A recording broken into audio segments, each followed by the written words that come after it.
일본 경제에 쓴소리를 아끼지 않는 일본의 유명 경제학자가 일본의 반도체 제조업체는 현재로서는 절대 삼성을 따라갈 수 없다고 하면서 또 자국의 경제정책을 강하게 비판했습니다.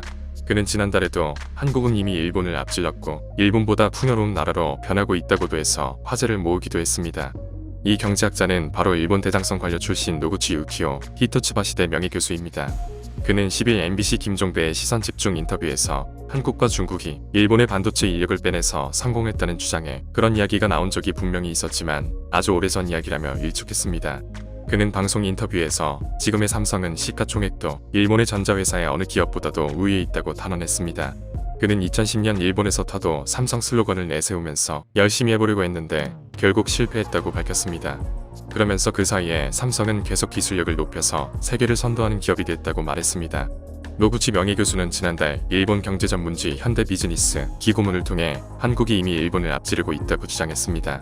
그는 기고문에서 20년 후 일본의 1인당 GDP는 한국의 2배 이상 뒤질 것이라며 주요 7개국 회원국이 일본에서 한국으로 바뀌어도 일본은 할 말이 없을 것이라는 등 자국 경제 정책을 강하게 비판했습니다.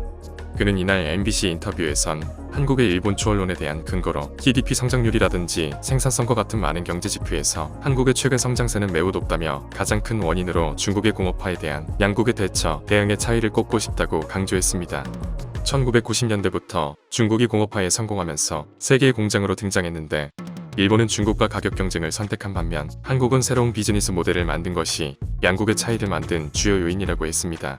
그는 일본은 엔화를 낮추면서 일본 기업의 수익을 늘렸지만 한국은 생산성 자체를 높이거나 새로운 비즈니스 모델을 만들고 부가가치를 더욱 높게 하는 전략을 취했다며 그 결과 근로자들의 임금도 상승했고 원화의 가치도 떨어지지 않았다고 말했습니다.